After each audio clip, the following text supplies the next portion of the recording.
What is going on, everybody? Welcome back to TTP Sports.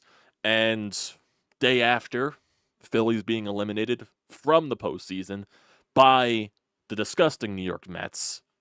And that's just, a hate the face type of thing. I hate the Mets. That's basically it there. And really just still a lot of annoyance deep down with this Phillies franchise here.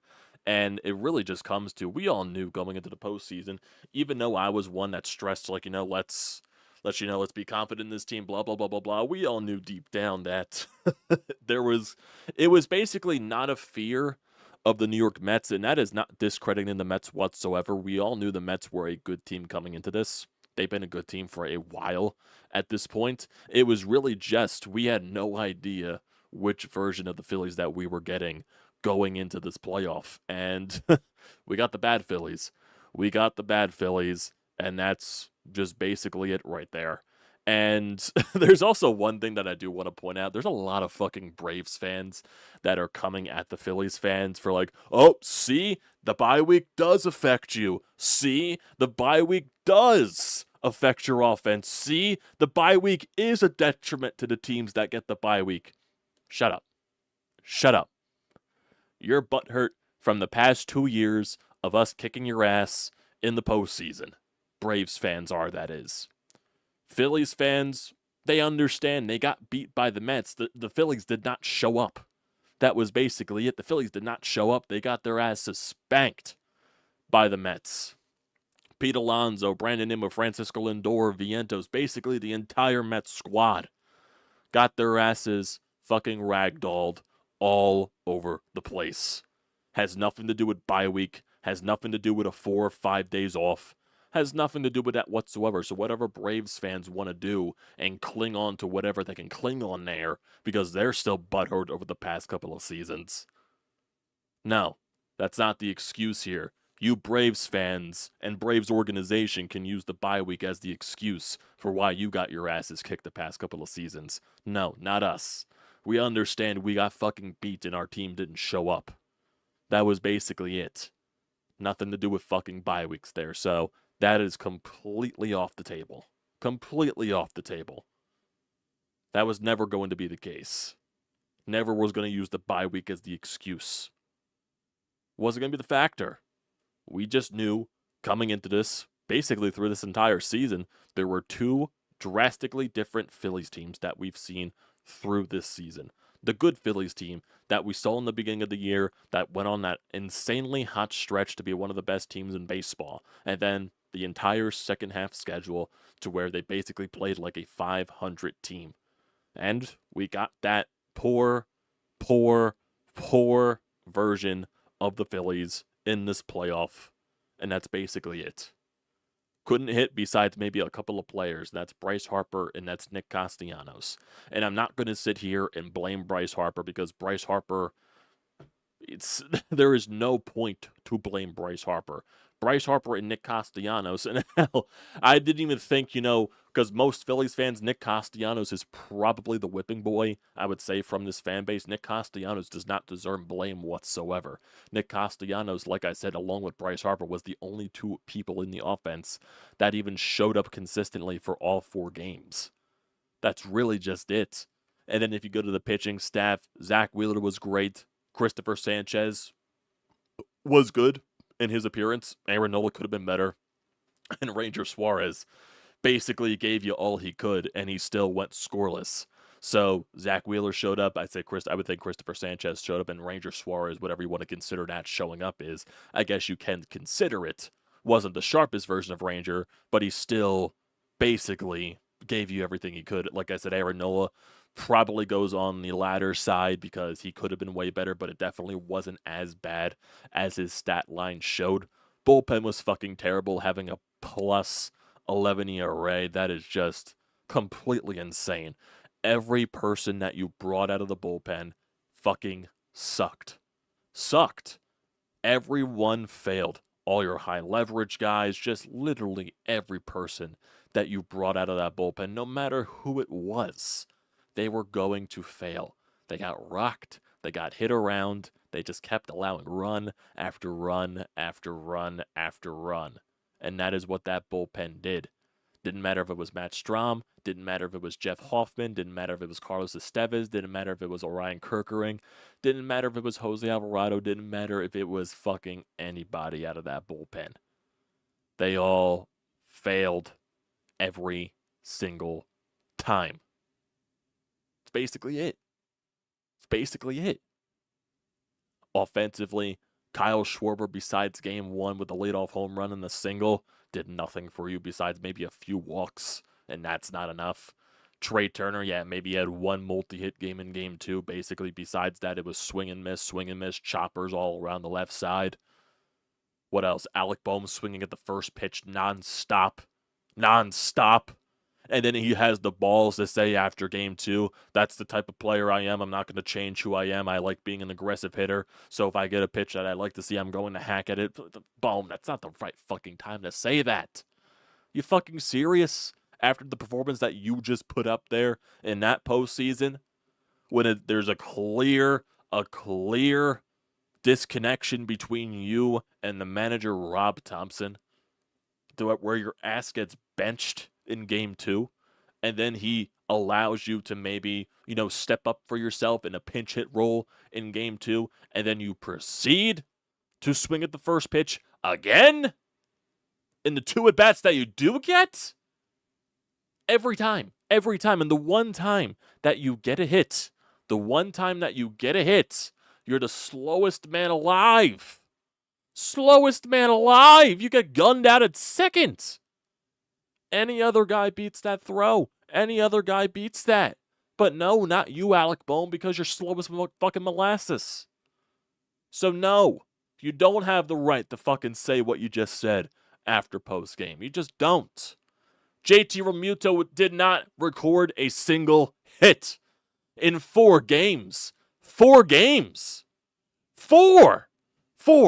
Count them. 1, 2, 3, 4. 4 games. He had no hits. I actually want to see what was his over total. How many bats did he have each game? Because it was bad.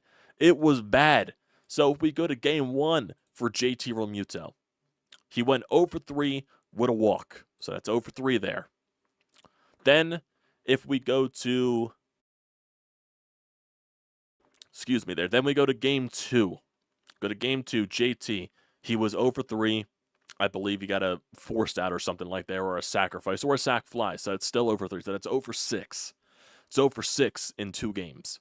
If we go to game 3, he's 0 for 6 in 2 games. If we go to game 3, 0 for 3 again. So that's 0 for 9. 0 for 9 there.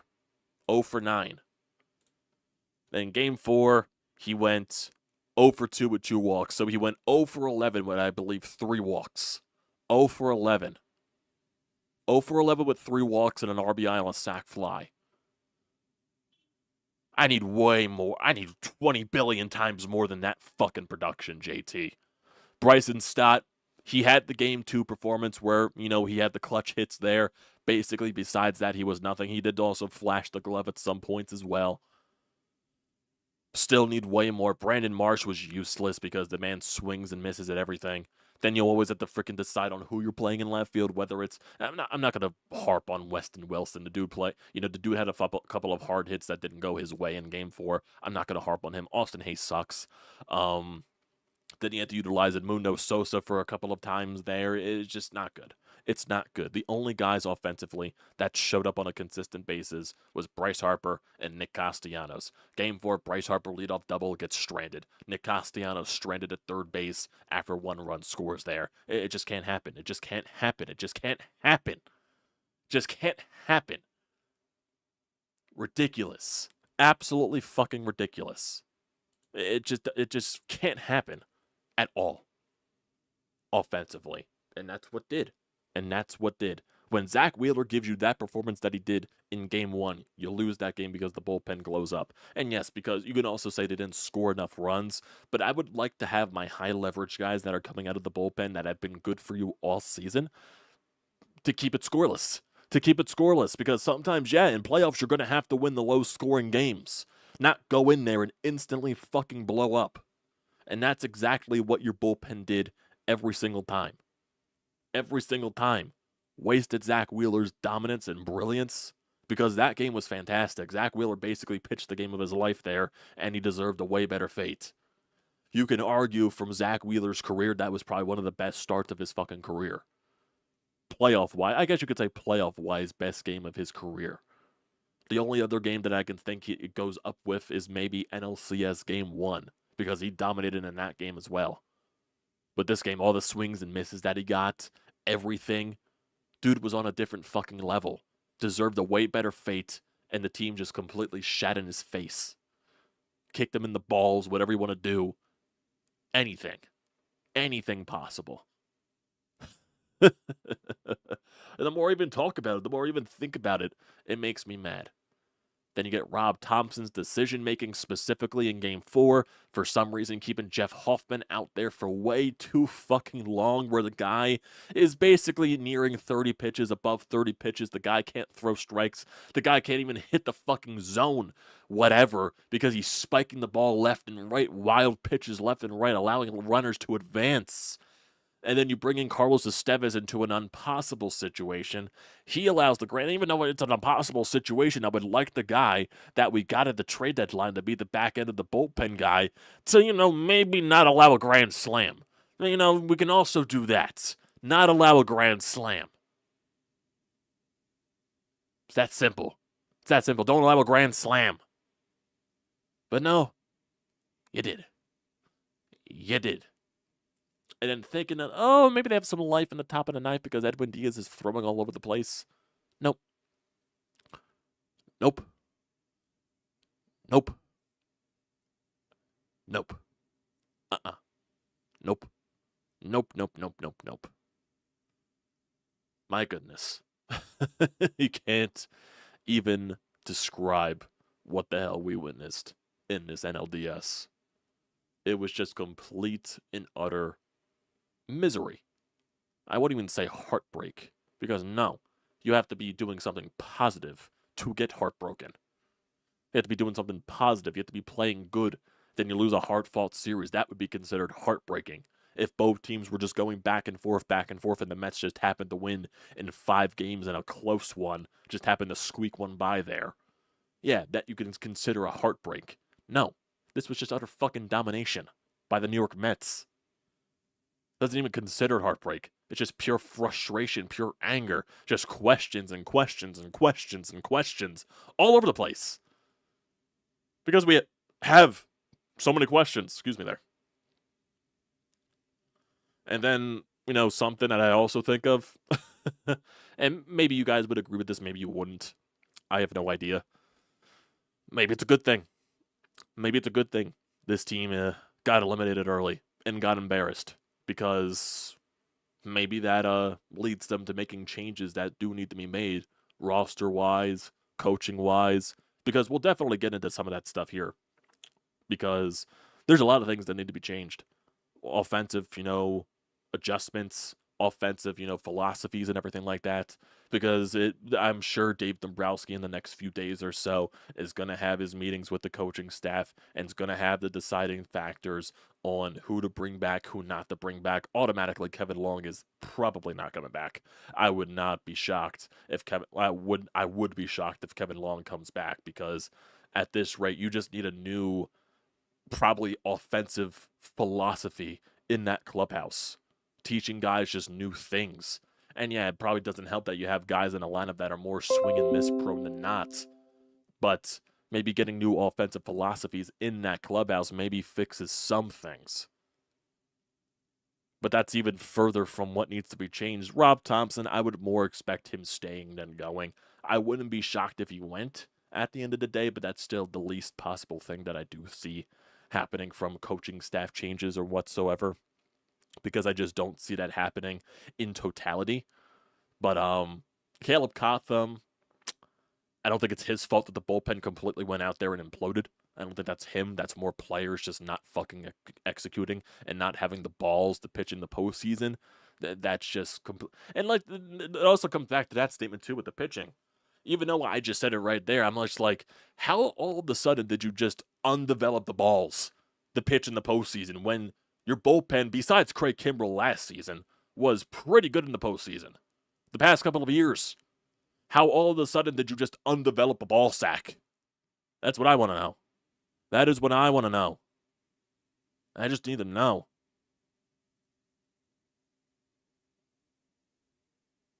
So you got to make a lot of changes here. You got to figure out what to do. Because if you look at the roster right now, way it's constructed, Bryce Harper not going anywhere, nor should he go anywhere. Nor should he go anywhere. Bryce Harper is not to blame for whatever it is because people want to put blame on Bryce Harper. It's not Bryce Harper's fault. It's not.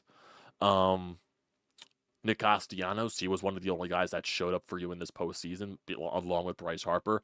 I would, some people would probably say get rid of Nick Castellanos. I think he gave you an excuse not to get rid of him because he was one of the few guys that were clutch and actually showed up for you.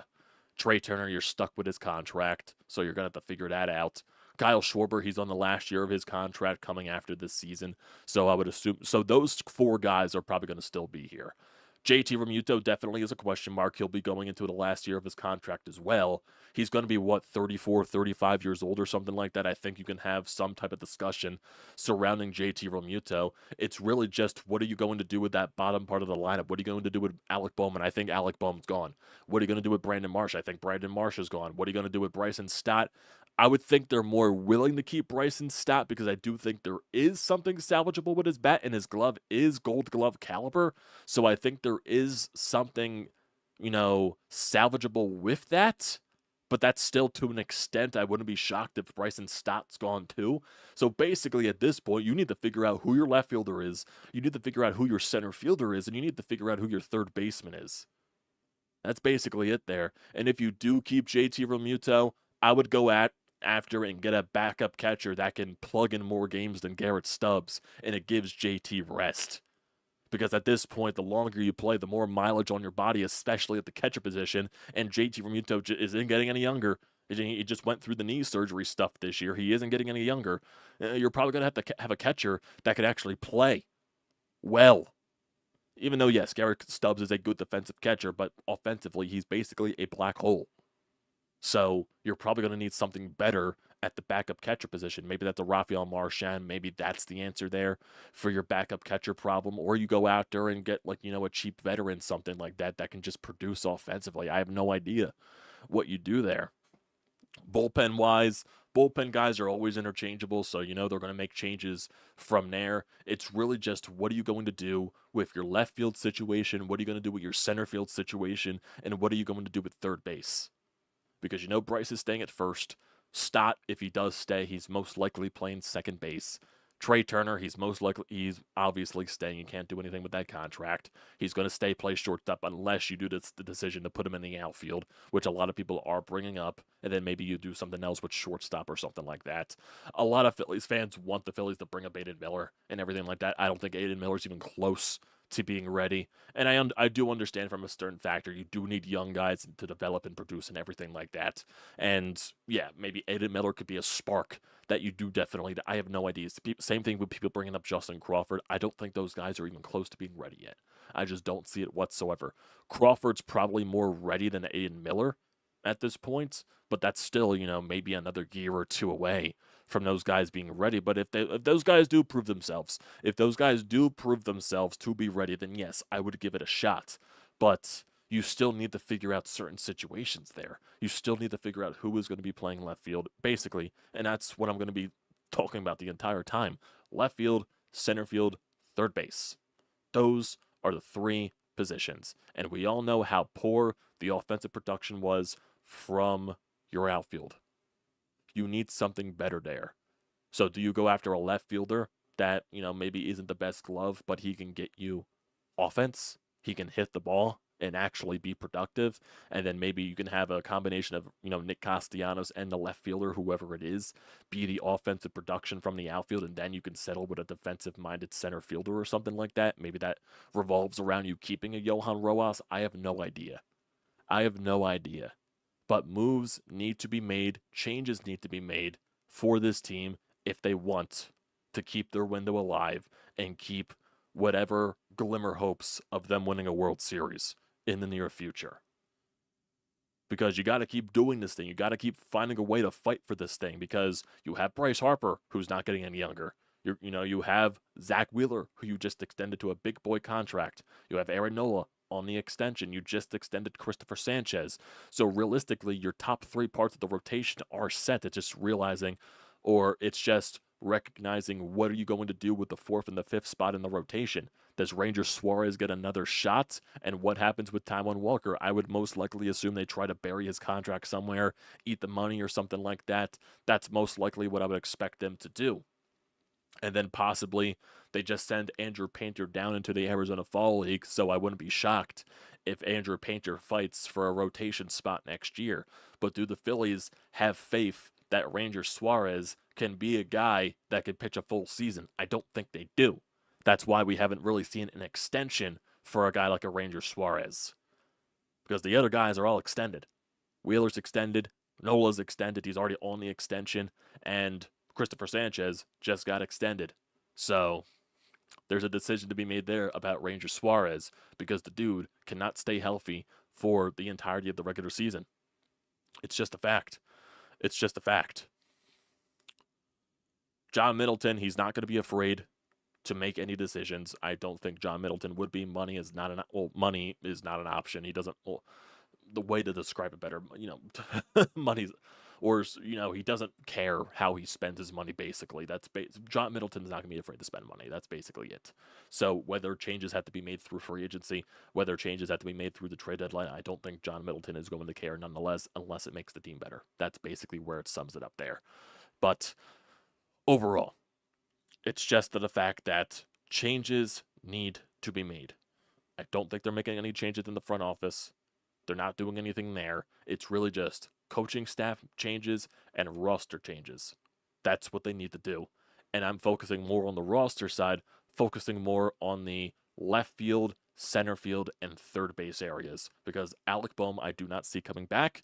Brandon Marsh, at this point, Brandon Marsh is not a starting left fielder. He is a platoon guy. You can't keep doing these platoon guys in the outfield. You need a legitimate outfielder. You need a legitimate guy that can play out there every day. Not to the extent of Nick Castellanos, but you need not like literally play every single game, but play like, at least 85% of the season. Start 85% of the season. You need something out there in left field that is going to be productive to where you can have two in your corner. Like, do you go with the philosophy of having two corner outfielders that can produce offensively, and then you could stick with a defensive-minded center fielder that's going to be in the bottom part of your lineup, maybe your 9-hole hitter, like a Johan Rojas that could patrol center field and just be a 9-hole hitter for you? And do you just focus on getting the production from Nick Castellanos and whoever your left fielder is going to be? That's where it really drops there. And still, yeah, Dave Dombrowski does not, get away from any type of blame whatsoever because you got marginally better at your trade deadline. Getting guys like, and this is a common theme from Dave Dombrowski, even before he joined the Phillies, he tends to go big in the offseason and goes very, very, very, very, very minimal at the trade deadline. So, what are we talking about here at previous trade deadlines here? So, 2022, that's when they got Syndergaard. That's when they got Robertson. That's when they got Brandon Marsh and everything like that. Who else did they get in 2022? It doesn't come off the top of my mind, but that was probably the biggest trade deadline that Dave Dombrowski had as the Phillies president last year. What was it? Fucking Rodolfo Castro. And I don't even know who else, to be honest with you, that we got from the goddamn trade deadline. It was probably Castro and somebody else that I just don't even know at the end of the day. And then this year you go out and get fucking Austin Hayes and Carlos Estevez. Jesus, marginally better. Austin Hayes is not a good baseball player. And Carlos Estevez, yes, he had a good year, but it's just, my God, he completely just flamed out like every other goddamn bullpen arm that you had in the playoffs. Oh, my God. My God. It's just you can't make shit up. You really can't. You really can't make shit up. You really just can't. So, yeah, where I'm looking at right now, it's left field, it's center field, it's third base. Because I am more willing to keep Bryson Stott around just because of his Gold Glove caliber defense. And I do think there is something more salvageable with his bat than maybe, say, an Alec Bohm and a Brandon Marsh. Because Bryson Stott tends to have more clutch hits for you than those two combined, in my personal opinion. But, like, yeah, I wouldn't be shocked. I wouldn't argue against keeping Bryson Stott. I would be fine either way. Like, if you upgrade from Bryson Stott, and that's fine. But, you know, I wouldn't mind keeping a Bryson Stott around. It's more looking at the Brandon Marshes, the Alec Bohms, your center field situation. I would be more willing to move JT and all that stuff because of the 1 year left on the contract and everything there. So there's so many decisions, so many things that you have to ask, and so many changes that do need to be made. I just don't know where they start, but I don't envy what they have to do because they put themselves in this fucking position. They're the reasons why they're in this position to begin with. It just is. You cannot run it back with the same roster, and I don't expect them to run it back with the same exact roster and expect to do anything because it's not going to work like that. And at this point, they should fucking realize that. They got to go after and make changes. So, basically what it is there. So I don't know what's going to happen. But that's the thing. Sean, is Aiden Miller going to be ready? Is Aiden Miller going to be ready by the time next season happens? I don't think that's going to be the case. I just don't think that's going to happen. I don't think he's ready enough. I don't think he is.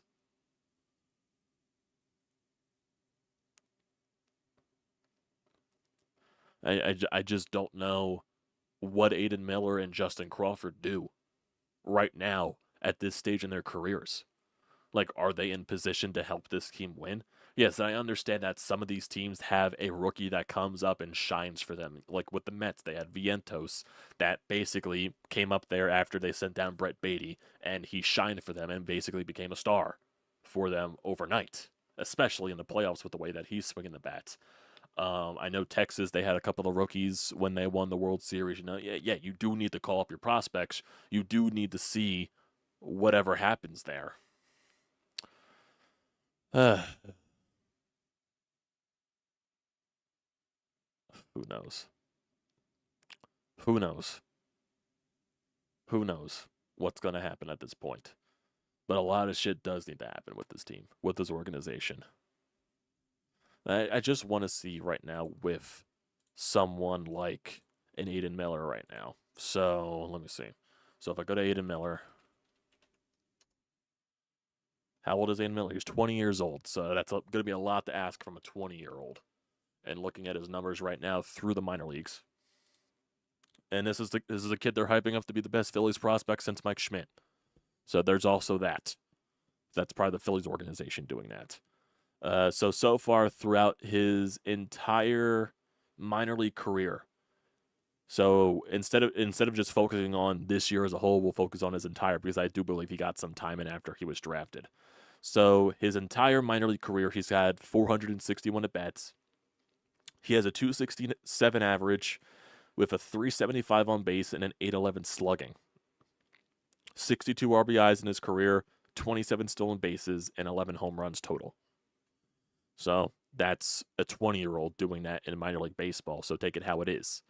Probably means there's a lot to improve on there, but, there's a lot, and let's see what Justin Crawford is like, actually. Let's go to Justin Crawford, see what his numbers are like. So Justin Crawford, he is 20 years old as well, but he's had 20 billion times more at-bats than Aiden Miller.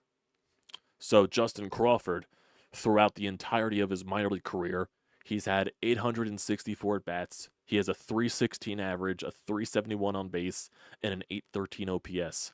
12 home runs, which obviously he's not a power hitter, and he has 130 RBIs. This year, he batted .313 with a 360 OPS and an 804. No, with 360 on base percentage and an 804 OPS. 9 home runs and 61 RBI. So the power did develop more for Justin Crawford this year. How many doubles did he have this year? So last year in 2023, in 87 games, he had 22 doubles. This year, he had 25 doubles in 110 games. So that's interesting. Last year, he batted 2023, he batted .332 with a 392 on base and a 467 slug, which is an 859 OPS. So take that for what it's worth. And then going back to Aiden Miller, just to show what his stats were for this year. What else? Where's that? So for Aiden Miller last year, he only played in 20 games last year, so it's a very small sample size. He batted .303 with a .425 on base and a .379 slugging for an .804 OPS. He didn't hit a home run last year after he got drafted. That's where the power really developed this year for him. 11 home runs, the .261 average, the .366 on base, the .446 slug, the .812 OPS, 60 RBIs. He had 28 doubles, 6 triples, and all that stuff. How many walks did he have? He had 23 walks. He had 100 strikeouts. How many times does Justin Crawford strike out, actually? Let's look at Justin Crawford's strikeout numbers. Does he strike out a lot? Does he walk a lot? Let's see. Justin Crawford. Can I look at his fucking stats? Thank you. So Justin Crawford, last season in 2023, he walked 32 times, and he struck out 69 times. Nice. Then this year, he walked 32 times, and he struck out 93 times. So take that for what it's worth.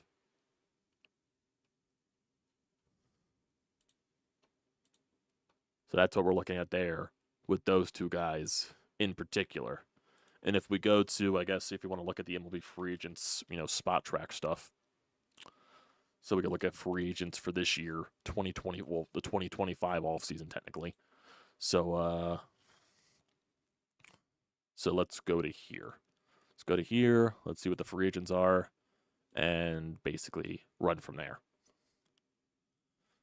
So this, I think Spot Track just goes in order by their previous annual value. It doesn't really go by who's the best free agent on here. So obviously the Phillies are not going to go after Max Scherzer. They're not going to go after Justin Verlander. Garrett Cole, he's most likely not going to opt out of his contract with the Yankees. Yeah, Juan Soto would be the top guy on the market, and I think that's going to come down to the Yankees, the Mets, and the Phillies. Does that mean the Phillies are the favorite? No, I think the Yankees would be the favorite to land a Juan Soto, but I wouldn't doubt John Middleton would probably do anything to get a Juan Soto, but that's still, can't only be just him. But that would be a very good start. Blake Snell, he has a player option with the Giants, so he can definitely choose free agency if he wanted to. Cody Bellinger, he has an opt-out with the Cubs.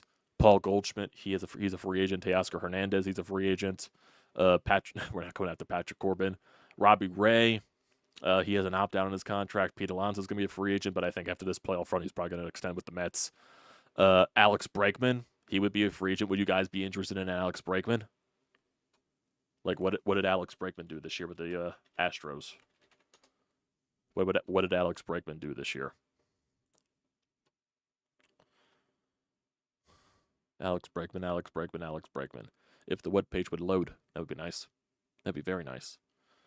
So this year, let's see, this regular season, Alex Bregman this year, he batted .260 with a .315 on base and a .453 slug for a .768 OPS. He had 26 home runs, 75 RBIs. He walked 44 times. He struck out 86. Blah, blah, blah, blah, blah. He's going to be, he's 30 years old right now. He's going to turn 31 in March. So that's really just a question mark right here. 2023, he batted .262 with a .363 on base, a .441 slug, an .804 OPS. He had 25 home runs, 98 RBIs last year. 2022, he batted .259. So really, he's like a .260 type hitter plus and everything. And his best season, what was it, 2019? That was his best year when he was an MVP candidate. He had 41 home runs, .296 average, .423 on base, .592 slug for an OPS of 10-15. So that's basically his best season.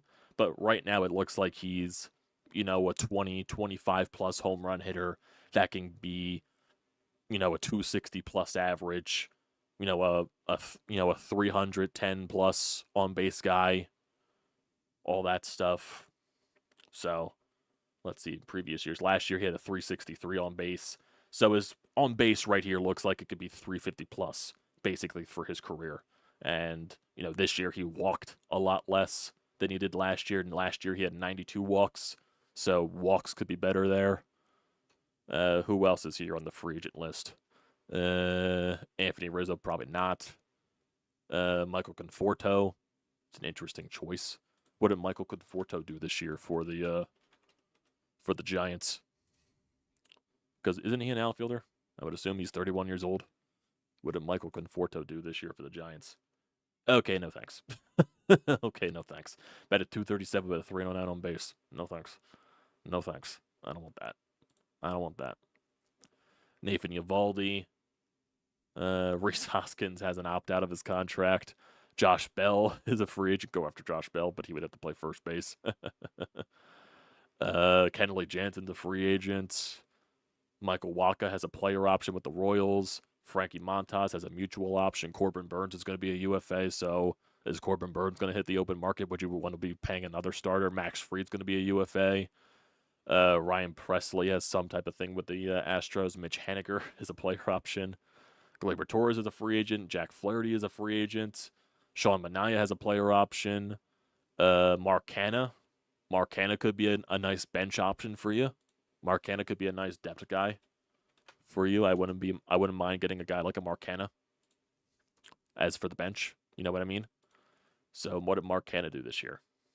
Mark Hanna, he played in how many games? I think he did start for the Tigers, if I'm not mistaken. Yeah, I think he did start for the Tigers. And for the Giants, I'm not sure if he started or not. So for the Detroit Tigers, Mark Hanna, he batted .231 with a .337 on base and a .350 slug. With the Giants, he batted .288, .376 on base and a .329 slug. So obviously, he's not going to have a thing there. What else? What else? Sean, they can go get Jose Quintana so he doesn't have to pitch against the Phillies anymore. Yeah, there's really not many bats in terms of free agents. Let's look up an article that says like the top trade targets this year for top trade targets MLB for the offseason. Top trade targets MLB offseason. Top offseason trade targets MLB. Let's see. That was written in July. Let's see. Okay, there's a Bleacher Report article right here from Kerry Miller. Early 2024-25 MLB offseason predictions on free agency, trades, and more. What else? Let's see predictions.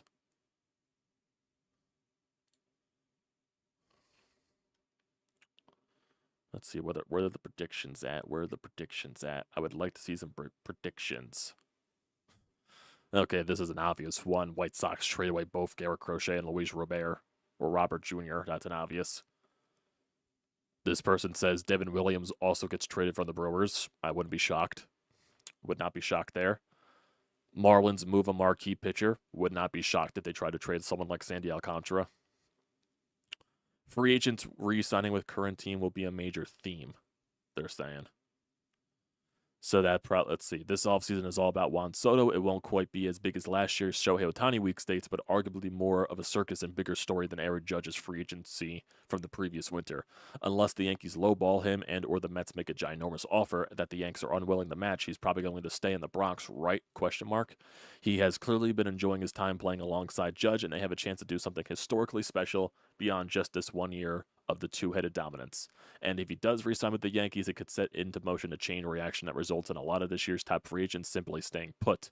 If they don't get Soto, the Mets figure their sights to locking up Pete Alonso on a long-term deal, as well as a pitcher that they will get to later. If both New York teams make those 9-figure signings, it becomes way less likely that either one would pursue Alex Bregman, paving the way for him to re-sign in Houston, though don't sleep on the Mariners swooping in with a big deal offer for Bregman given their third base situation. Independent of those 3 landing spots, the Dodgers will likely try to re-sign with Teoscar Hernandez unless it's we can afford one or the other situation between him and Brewers shortstop Willy Adames, and they prioritize their middle infield in that regard. Corbin Burns staying with the Orioles is at least plausible. Same goes with Max Fried for the Braves, Blake Snell with the Giants, and Jack Flaherty with the Dodgers. Save for there being no realistic chance that the Brewers re-sign Adames at his Spock Track market value of 6 years, $152 million. there could be a ton of marquee re-signings this offseason and stark contracts to last winter, when only 3 of the 26 biggest contracts, 29 if you include Yoshinobu Yamamoto, Shota Imanga, and Jung-Hoo Lee coming to MLB, were cases of players staying with the same team. This person says Roki Sasaki stays in Japan, but Tomoyuki Sugano sparks a slight bidding war. In neither the case of Roki Sasaki or Tomoyuki Sugano, we will see anything close to the massive $325 million deal that Yoshinobu Yamamoto signed with the Dodgers. Maybe teams would be willing to go that high on Sasaki, but they can't. Sasaki is just 23 years old and has not reached 6 years of NPB service time, leaving him subject to MLB's international free agency rules, where the most he can get via international bonus pool money is $7.56 million per Baseball America's Ben Balder. Shohei Ohtani went through the same thing when he was signed with the Angels in 2017, blah, blah, blah, blah, blah. Obviously, things worked out for Ohtani in the end, but Sasaki, who dealt with some injuries this season and may not even get posted by his current club, have a similar fate. The young ace may well have no choice but to wait it out for 2 more years in Japan before signing a massive MLB deal during the 26-27 offseason.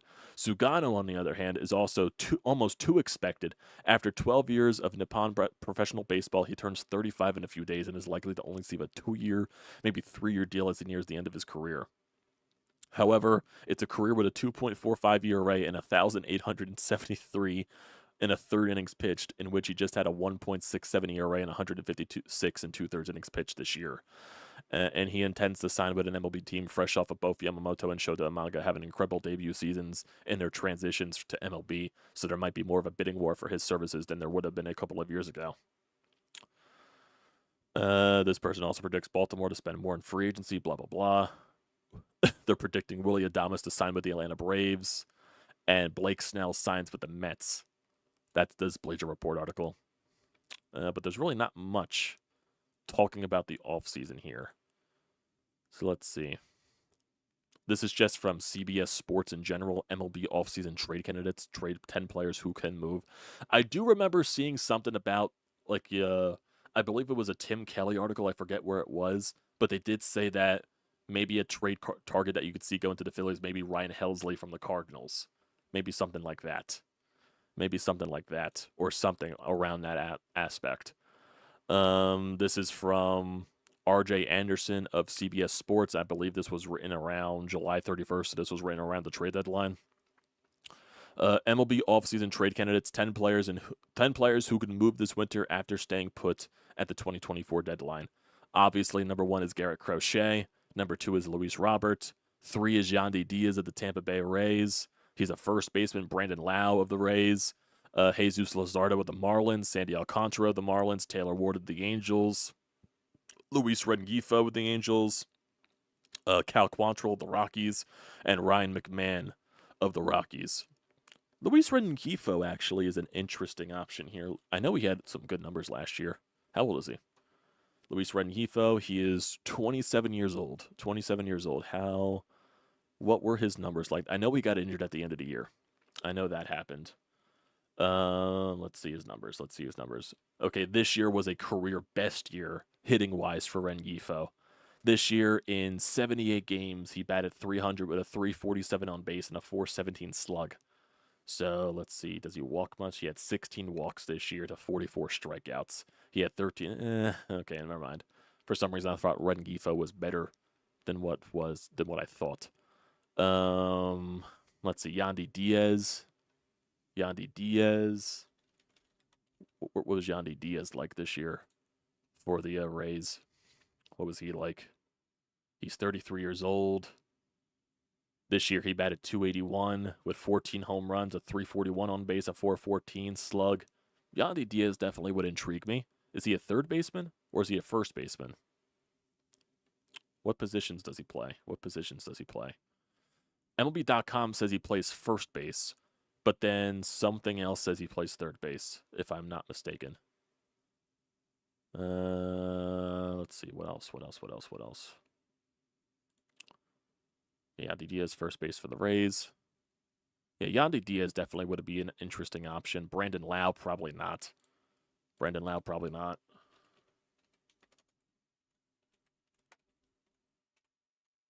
Brandon Lau. Brandon Lau. I think he's died off a little bit. He's 30 years old. Yeah, he didn't have a good year this year. And I think he's been more, yeah. Brandon Lau definitely would not be a good option in my honest opinion. Pitching-wise, Taylor Ward. What did Taylor Ward do this year for the Angels?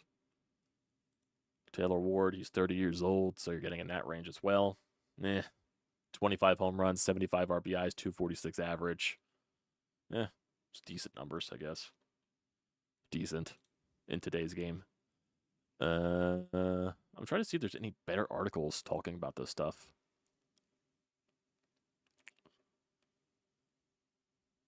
Yeah, I know there's only a handful of good hitting third basemen. I know that. There's definitely that option. Let's see. Excuse me there.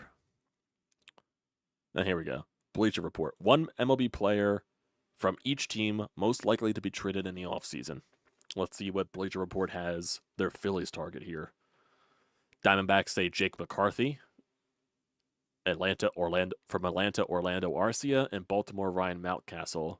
Those are the three people most likely traded on this article. Boston says Masataka Yoshida. Chicago Cubs, Jameson Taillon. And Chicago White Sox, Garrett Crochet. Cincinnati Reds, Jonathan India. Guardians, Lane Thomas. And Colorado Rockies, Ryan McMahon. Detroit Tigers, Kenta Maeda. Astros, Mauricio Dubon. And the Royals, MJ Melendez. From the Angels, Taylor Ward. Dodgers, Gavin Lux. And Marlins, Jesus Luzardo. Milwaukee Brewers, Devin Williams. A lot of people are saying Devin Williams could be traded, so I wouldn't be shocked if he is.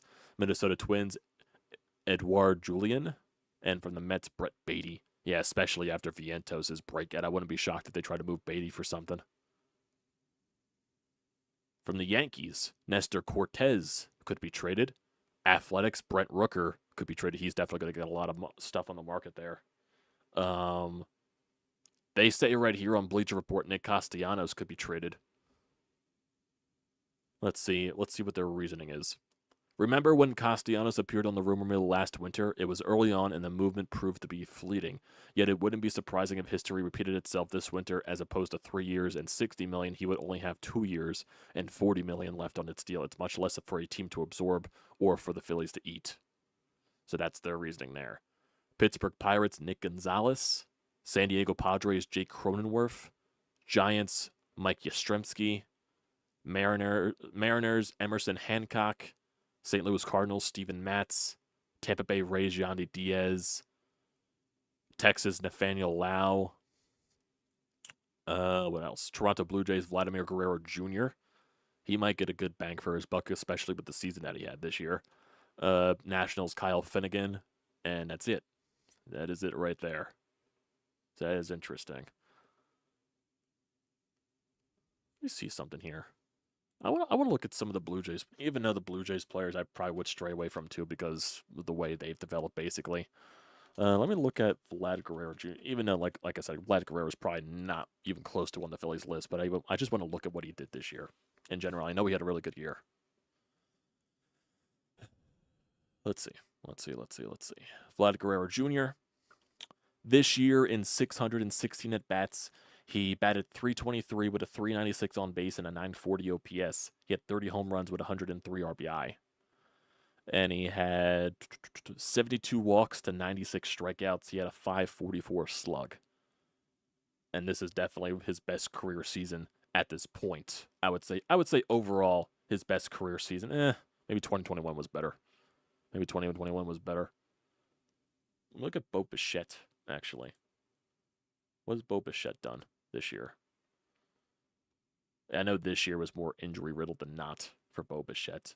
But Bo Bichette, more consistently, he's a career .290 hitter, a .332 on base, and a .798 OPS. So, let's see. He does strike out a lot, so you probably want to stray away from Bo Bichette to get away from strikeout guys. Yeah, Bo Bichette probably wouldn't be that guy you want. Well, I'm not going to constantly look here for guys. You know what I mean? Rays will be playing their home games in Oakland in 25. Yeah, I did see that their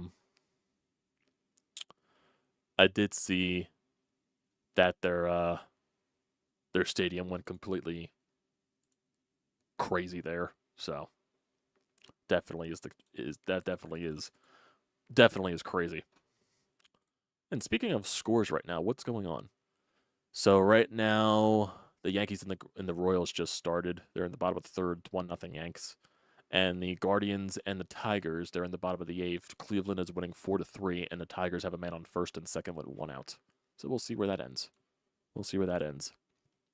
But we do have a couple of calls here on the Anytime Hotline. We might as well get to that. We got we got 2 calls here from Zach. We got a call here from Sean, and we got a call here, I believe, from one of the persons I called yesterday. So let's get to Sean's call first, and let's see what he has to say. The day after the fallout continued. I forgot to fucking unmute it. I forgot to unmute it. God damn it. Bad on me.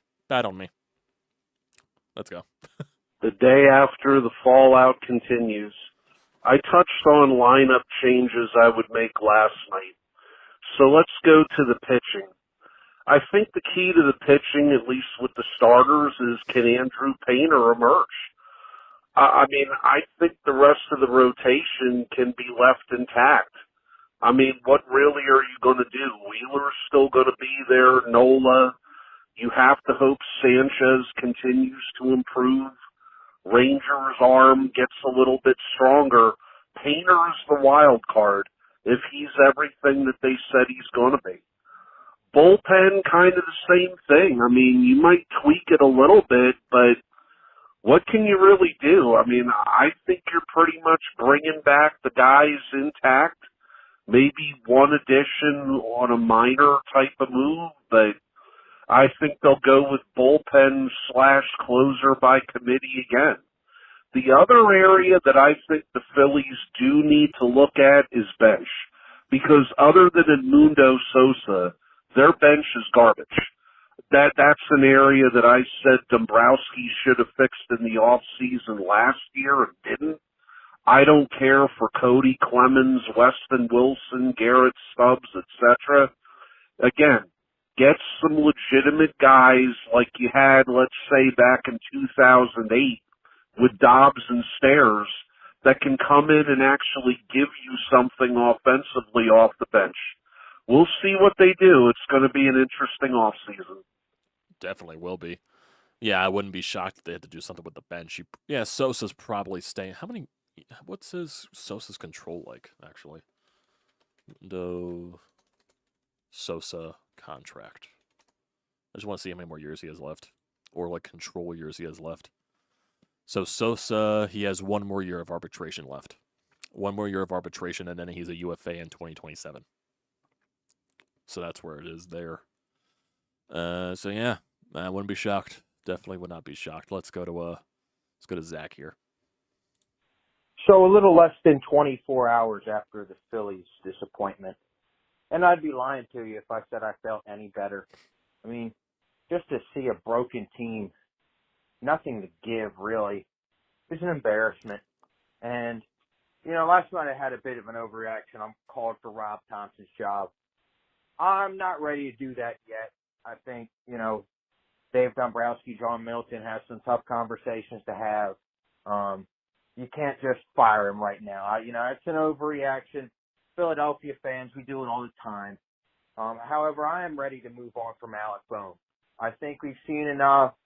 It's run its course. I can't have a dude that pouts like a baby on my baseball team. I just can't have that. He's not a professional. So whatever you can get in a trade for him, maybe a reliever. And this lineup needs more base hits. Too many guys playing hero ball. You know, you got to ride out some of these young cats like Stott and Marsh because they still got years on them. You're not just going to release them. Stott, I'm more willing to give some leeway. Marsh, strikeout rate, man. But just a shame with this team. Who knows? Nick Castellanos is the constant. He stays. I saw some dope trying to tell me you trade Nick. No freaking way, man. It's the only one that actually showed up for your team.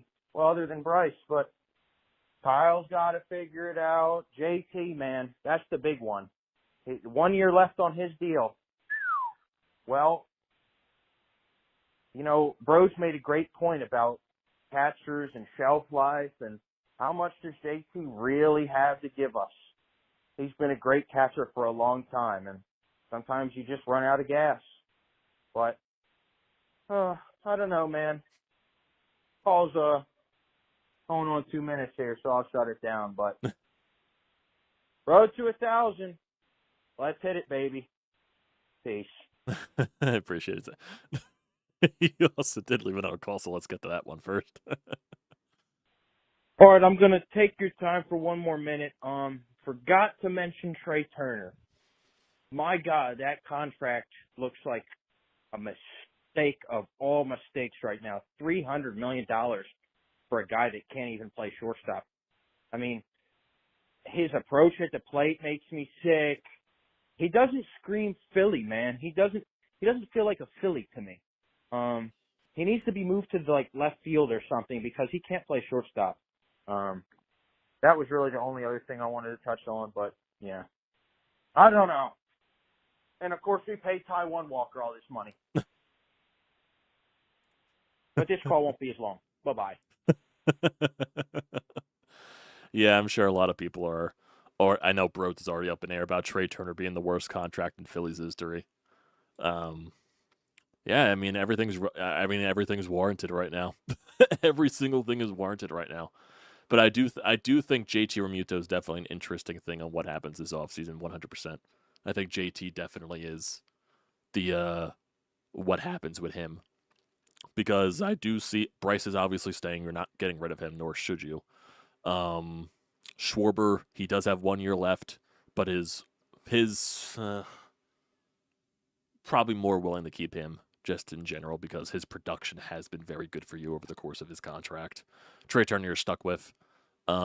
Nick, I think he's proven that he should deserve to stay, in my opinion, just because he has become more clutch and he was one of the very few guys that did show up for you. So, we'll see. We'll see. It's really just the quote unquote daycare, if we wouldn't even call it that anymore, and Jacob Tyler. That's who we decide on. Let's get to this last caller here, and then we'll wrap it up. Hey, my question is, how do we fix this? Because a lot of the stars in our team have long contracts that no other team will want, and our farm system has consistently stuck since the rebuild.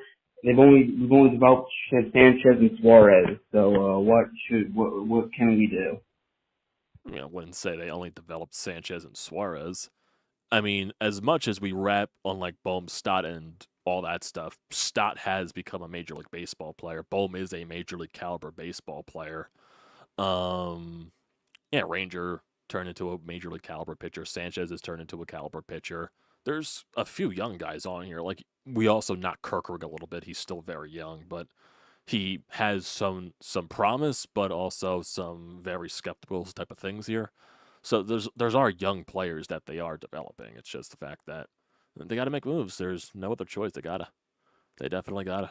So that's where we move from that. So yeah, I think we're getting a little bit long here. Yeah, we're over an hour at this point. So I think it's the perfect time to end it. More times than not.